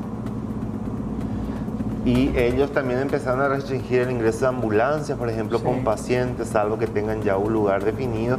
Es bastante difícil, bastante complicada la situación en este punto del país. De hecho, que Foz de Iguazú también insistió bastante a las autoridades de Alto Paraná a tomar medidas como la suspensión de clases presenciales. De hecho, ellos lo hicieron para tratar de frenar la circulación del coronavirus, y por esa razón también que ellos se vieron obligados de alguna manera, las autoridades de Alto Paraná, a solicitar eso al gobierno, pero finalmente no se resolvió todavía nada con relación a ese punto en particular. Sí, pedían también el tema de la restricción horaria, porque Foz de Iguazú tiene esa restricción desde las 8 de la noche hasta las 5 de la mañana, no te podés movilizar, no encontrás absolutamente nada abierto.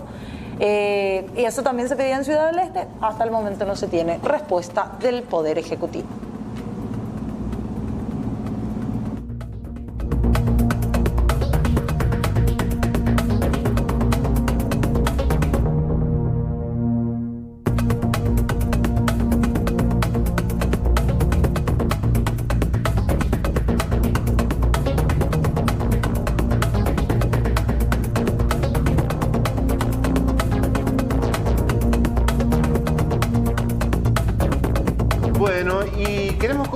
Porque es un tiempo en que se habla mucho y se va a hablar mucho a partir de ahora, hasta tanto se presente el nivel acusatorio de lo que podría ser este juicio político, si están dadas las condiciones, si se puede llevar a un juicio tanto al presidente como al vicepresidente, si se puede llamar en elecciones si esto prospera en los próximos 90 días. Hay muchísimas preguntas que surgen con relación a esto. Vamos a hacer un pantallazo también con respecto a esto. ¿Cuáles son los alcances de la ley en este siguiente material?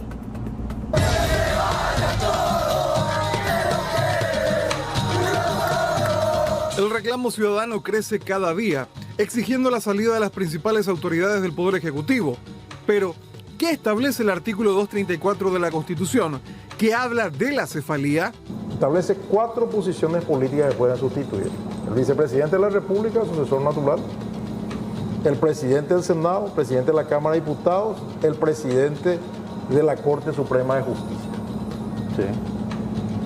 Sí. Y si el vicepresidente no está, establece que se tiene que convocar a elecciones dentro de los 3 años, pero no establece la doble acefalía de presidente y vicepresidente, que es la que se puede producir si se da el juicio político de los dos o la renuncia de los dos, y que se produjo en Paraguay en 1999 con el asesinato de Argaña y la renuncia de Cuba. Entonces, ¿qué pasó? Aquella vez González Macchi no es que juró primero como vicepresidente y después juró como presidente, porque no había vicepresidente ni presidente, entonces jura como presidente. Va a la justicia electoral el tema, la justicia electoral dice, voy a consultar a la Corte. Consulta a la Corte y la Corte le dice, no, tiene que llamar a elección de vicepresidente nomás, porque el presidente tiene que continuar, porque acá el artículo constitucional lo dice, acefalía del presidente, y porque la Corte, en virtud de su atribución constitucional a interpretar la Constitución, lo hizo. Ese es el precedente. Entonces, esa misma figura se puede producir ahora. Es decir, quedaría el titular actual del Congreso como la cabeza del Poder Ejecutivo. Este Tribunal Superior de Justicia Electoral puede convocar a elecciones, por ejemplo, actuar diferente a aquel de 1999. Puede consultar a la Corte y la Corte le puede decir convoca elecciones. ¿Verdad? O sea, pueden haber situaciones diferentes. A mi modo de ver, está muy claro. A mi modo de ver, si se produce eso, el presidente del Senado se tiene que quedar como presidente hasta el 2023. Y se tiene que convocar elecciones si la destitución por juicio político se produce antes del 15 de agosto. Si es el 16 de agosto, cualquier ciudadano puede ser electo vicepresidente y quedar como vicepresidente, como sucedió con Oscar Denis en su caso. Sí. Entonces, está muy claro, no hay una posibilidad de doble acefalía y sustitución por la vía. Ocurrió prácticamente en Paraguay, hay una laguna al respecto, llenada por la interpretación de la Corte. Esa es mi posición, y no hay posibilidad de elecciones anticipadas tampoco. No. La única elección que podría convocarse en caso de doble acefalía sería para la de vicepresidente. Porque eso es lo que dice la Constitución y eso es lo que interpretó aquella Corte. Y para mí está bastante claro. Entonces, partamos de esa base. Los que hablan de elecciones anticipadas pueden hablar de elecciones anticipadas sobre la hipótesis de que se vayan los dos, que quede la vacancia a vice, no la de presidente. Y ahí está la negativa de abrir el chorro para el juicio político en diputados, porque si el Senado aprueba que se vayan los dos, no quieren que se quede Salomón, porque saben que se va a tener que quedar hasta el 2023 de acuerdo a la Constitución. Entonces, primero. Segundo, el tema de las nacionales con las municipales. Bueno, es un tema de interesante debate. Son elecciones diferentes. Las municipales son elecciones que ya están fijadas, ya hay un cronograma electoral. El cronograma está en marcha. Pero este sería un cronograma electoral especial de emergencia, porque hay que llenar una vacancia si existe. Yo no creo que haya una coincidencia. Puede haber, y si hay una coincidencia, la justicia electoral tendrá que determinar si puede administrar. Pero sería un caso absolutamente sui generis, Federico. Y otra cosa, sería para completar el mandato hasta agosto del 2023. Claro. Nada más. Estas explicaciones se dieron en el programa Diálogo Franco, emitido por C9N.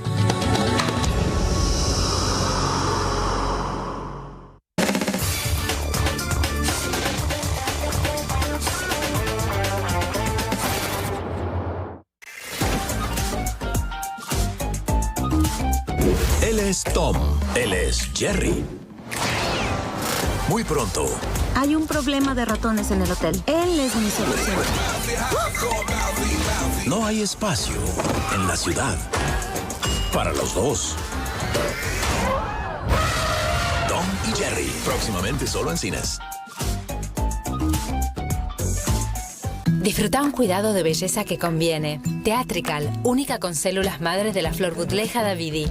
La roja ayuda a disminuir la longitud y profundidad de las arrugas. La amarilla ilumina el rostro, aclarando manchas y unificando el tono. La verde hidrata profundamente sin sensación grasosa. Y lo mejor, al precio más conveniente. Con Teatrical, cuidar tu piel será mucho más accesible. Descubrilas en sus 4 variedades. You are unstoppable. Only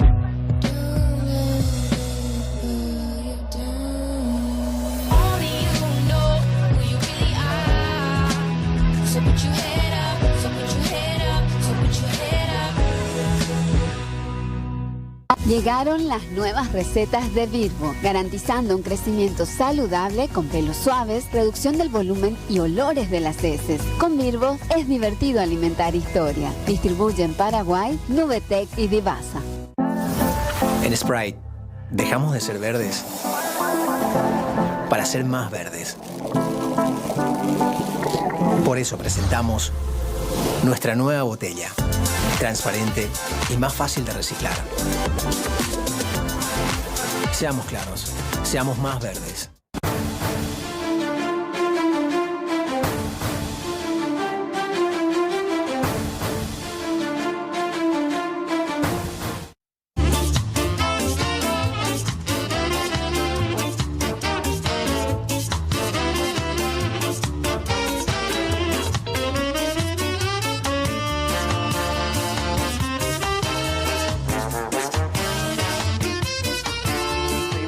Tarde de noticias, Fernanda. Muchísima espera ya para el anuncio que desde ayer se está esperando con relación a estos cargos que quedan pendientes. Uno de ellos muy importantes en medio también de apuros. Hablamos del Ministerio de Educación con estos casos que van aumentando dentro de lo que es el cuerpo docente en su gran mayoría de instituciones educativas. Ya estamos con nuestro compañero Alexis Amarilla. Seguimos esperando la conferencia, Alexis.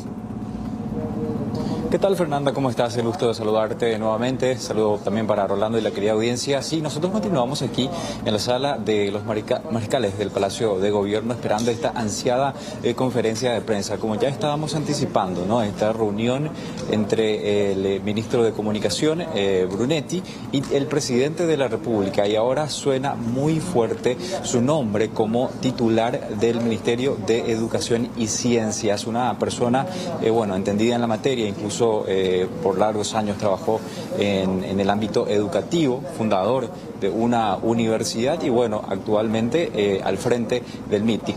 Pero también se aguarda esta confirmación importante del Ministerio de la Mujer. Suenan varios nombres, entre ellos uno muy polémico, pero en este ministerio que ha sido en verdad muy cuestionado durante los últimos años. A las 1:30 de la tarde era la información extraoficial que teníamos de que ya se iba a dar esta conferencia de prensa encabezado por el ministro de Comunicación y estábamos de alguna manera especulando y entendiendo de que el mismo iba a dar la comunicación conforme a quién es el nuevo titular del MEC. Dos nombres fuertes sonaban en ese momento. Por un lado Hugo Cáceres y por el otro el nombre de Fernando Griffith, ex ministro de Cultura, pero de forma sorpresiva algunos incluso a través de las redes sociales, importantes referentes han confirmado su nombre como el que va a encabezar el Ministerio de Educación en un contexto tan complicado. Sabemos de que empezamos nuevamente las clases virtuales, nuevamente un brote de COVID, de contagio, y por el otro también, ¿no?, estos gremios docentes que salen a exigir de que se retorne nuevamente a la modalidad online para continuar la clase. En verdad, en un contexto complicado va a asumir quien hoy es el que suena fuerte como ser el que va a encabezar el MEC. En estos momentos el actual ministro del MITIC. Bueno, les vamos a estar esperando entonces esta conferencia de prensa, anuncio que se está esperando ya desde el día de ayer, y veremos quién finalmente va a ser la persona encargada de asumir un gran desafío que es el Ministerio de Educación en medio de una crítica situación en donde se espera un trabajo coordinado con el Ministerio de Salud para determinar la situación en los diferentes departamentos que se encuentran en zonas relativamente rojas por el gran aumento de casos de COVID-19 y otras medidas más que pudieran tomarse en el sector educativo. Por eso urge la designación del titular del MEC para que esto pueda seguir avanzando. En redes sociales también están hablando de la cartera de la mujer Gabriela González Friedman. Ella es esposa del diputado Hugo Ramírez. Uno de los nombres que se está manejando ya desde hace unos cuantos días. Y vamos a ver finalmente si esto se confirma, si finalmente se da otro tipo de nombre. Volvemos contigo enseguida, Alex. Estamos muy pendientes de las novedades allí en Palacio de Gobierno. Totalmente, compañeros, nosotros también esperando un poco esta ansiada conferencia de prensa. Ya sabemos, o al menos está confirmado, de que el presidente de la República no va a dar ninguna declaración, lo que muchos también exigen, ¿no? De que deje de un lado tanto silencio y que también exprese estos nombramientos o comunicados de forma personal, pero aparentemente esto va a ser designado a otra persona y por de pronto, ¿quién sería el flamante ministro de Educación, el actual ministro de Comunicación? Ok, bueno, gracias, Alexis. Hasta luego.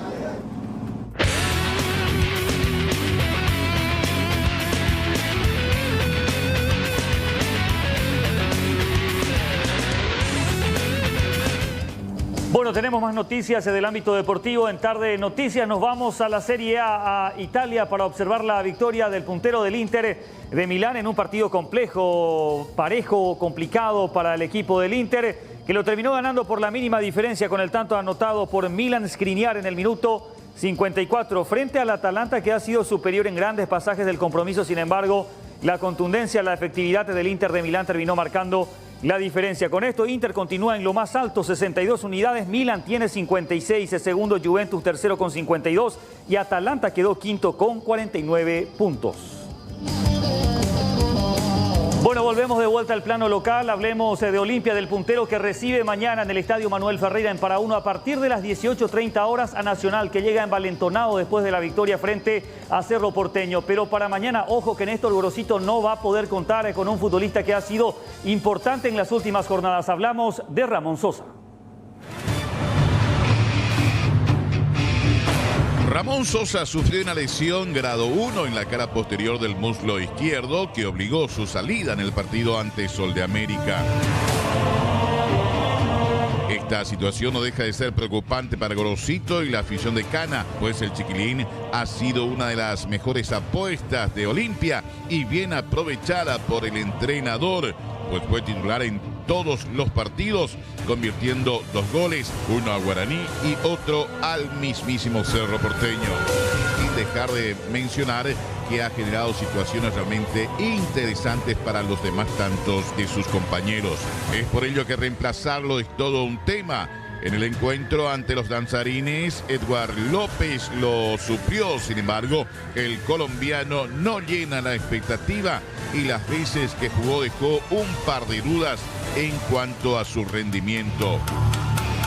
La otra opción es Marcelo Estigarribia, quien no desconoce la posición, y de ser así, Tito Torres se mantendrá de titular.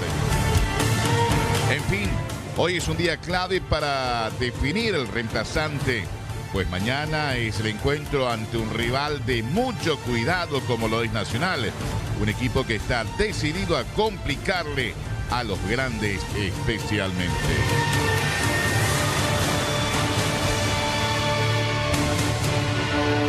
Bueno, seguimos hablando de los deportes y cambiemos de tema, hablemos ahora de tenis, porque el serbio Novak Djokovic ya supera a Roger Federer como el tenista con mayor cantidad de semanas seguidas siendo número 1 a nivel mundial.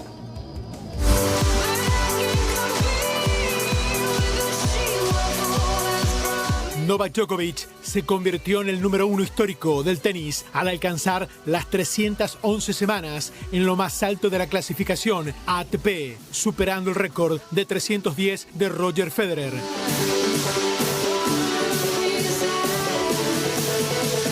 A los 33 años, el serbio, que suma 12.030 puntos, es primero por delante de Rafael Nadal y Daniil Medvedev, que invertirán su segunda y tercera posición la próxima semana. Desde el punto de vista estadístico, Djokovic da un paso importante en la carrera que le mide a Federer y Nadal para ser considerado el mejor tenista de la historia, aunque claro está el hecho de que el serbio no haya coincidido con los mejores años del suizo y el español le facilitó mantenerse durante tanto tiempo en lo más alto del ranking.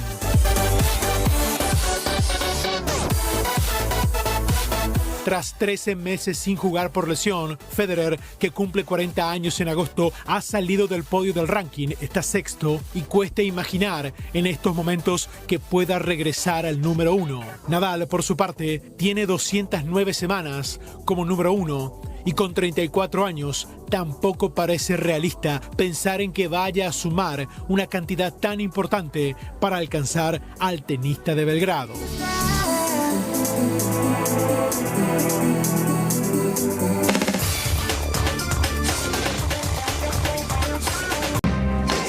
Y para hoy está prevista nuevamente una jornada de movilizaciones, 18 horas frente al Congreso Nacional y a las 5, o sea que ya en minutitos nada más. También el sector estudiantil tiene prevista una movilización frente a Ambur Villaroga, donde ya, de acuerdo a lo que estaba observando, se está reforzando nuevamente la seguridad. Y en este caso los secundarios lo que exigen es mejor infraestructura de las instituciones educativas, también insumos de bioseguridad para evitar los contagios de COVID-19 en escuelas y colegios de nuestro país. También esto, ya que viene de hace bastante tiempo, el cumplimiento de la ley del boleto estudiantil y una mayor inversión en educación. En minutos más ya estaremos con un equipo en vivo viendo cuál es el movimiento que se tiene frente a Ambur Villaroga, o por lo menos en las inmediaciones en donde se prevé esta manifestación. Desde el gremio universitario y estudiantes secundarios queremos hacer el anuncio de las movilizaciones que estaríamos retomando a partir del día de hoy. La primera convocatoria es el día de hoy, martes, a las 17 en adelante, 17 horas en adelante, y tiene que ver con la cuestión de la mala y pésima gestión del gobierno nacional respecto a educación y a salud. Como sector universitario estamos proponiendo la derogación del decreto ilegal que sacó el presidente Mario Abdo Benítez para que la ley de arancel cero sea realmente para todos y todas los estudiantes y aquellas personas que quieran estudiar de forma gratuita en la universidad, porque este decreto ilegal es inconstitucional y excluye a miles de jóvenes del derecho a estudiar. Las manifestaciones de los estudiantes desde los inicios, inclusive en los últimos años donde ya estuvimos nosotros desde la Federación de Estudiantes Secundarios y hoy día en la universidad, siempre hemos sido pacíficos. Y eso es algo que nos caracteriza y eso la gente sabe. Y nosotros tenemos la intención y la idea de seguir manteniendo esa característica de manifestaciones pacíficas. Nosotros siempre nos manifestamos así, vamos a seguir manifestándonos de esa forma y bueno, y también reclamando de forma pacífica nuestra exigencia ante este modelo que plantea el gobierno referente a la educación y a la salud, que precariza bastante y que deja a la población bastante desatendida. Bueno, ese es entonces uno de los puntos de movilización de esta jornada, Fernández. Sí. 17 horas en 5 minutos aproximadamente. Generalmente esto empieza un poco más tarde frente a Ambur Villaroga. Son varios los reclamos, no solamente los secundarios, sino que también van a ir los universitarios por el tema de arancel cero y varias otras reivindicaciones. Y paralelamente, un poco más tarde, en la zona del Congreso Nacional va a ser el 5º día también de movilización ciudadana. Movilización que hoy fue catalogada por el senador Silvio Ovelar de una manifestación, o unas que empezaban pacíficamente, pero que ahora ya son cualquier cosa, decía. Atribuía a sectores de Efraín Alegre, Fernando Lugo, también decía el primer día quizá haya sido de una convocatoria ciudadana, pero los otros días ya fueron sumándose sectores políticos. También habló con relación al tema del juicio político, dice que en diputados existen colorados que tienen los huevos bien puestos para aguantar cualquier tipo de ventarrón. por sectores quienes pretenden llegar al poder a como dé lugar en la República. Ellos fueron los que estuvieron promoviendo las marchas a partir del segundo y tercero y cuarto día. ¿A través de quién estarían queriendo llegar al poder, ya que plantean el juicio político a Mario Abdo Benítez y a Hugo Velázquez? ¿Sería a través de Óscar Salomón? La sucesión presidencial tiene sus mecanismos, que es el juicio político.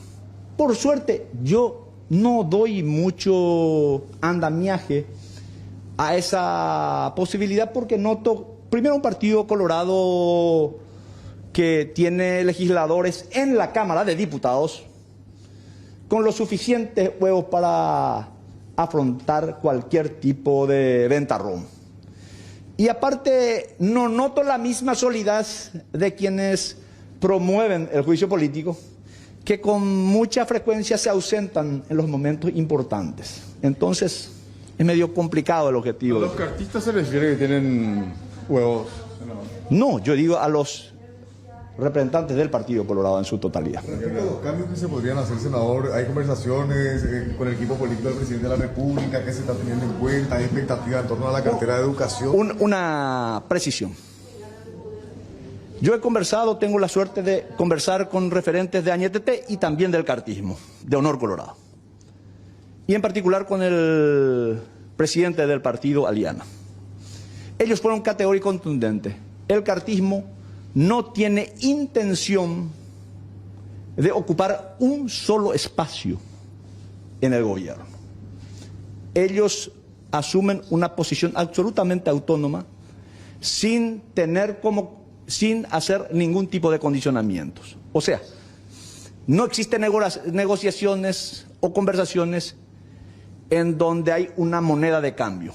El cartismo no pide absolutamente un solo cargo en esta nueva reingeniería del gobierno. ¿Ya hay nombre para el nuevo ministro entonces de Educación? Vamos a tener en breve solamente el nombre. Bueno, la situación actual, entonces, nosotros vamos cerrando lentamente, estamos aguardando así, estamos viendo que en minutos nada más, en minutos decimos ya desde hace ratísimo, desde la 1:30. ¿verdad? Pero lo cierto y lo concreto que se habla a esta hora ya es prácticamente confirmado, la designación de Juan Manuel Brunetti, actual titular del MIC, como el nuevo ministro de Educación en reemplazo de Eduardo Peta. Ahora faltará la designación de quién va a ser el ministro de MITIC en ese caso. Exactamente, y quién también va a ocupar la cartera del Ministerio de la Mujer y si es que va a venir algún que otro cambio a partir de ahora. Nosotros vamos cerrando, reiteramos nuevamente hoy jornada de movilizaciones nuevamente frente al Congreso, 18 horas, 17 horas frente a Hamburgo y Shalom. Por nuestra parte es todo, ya vienen los compañeros del Noticiero Central. Gracias. Hasta mañana.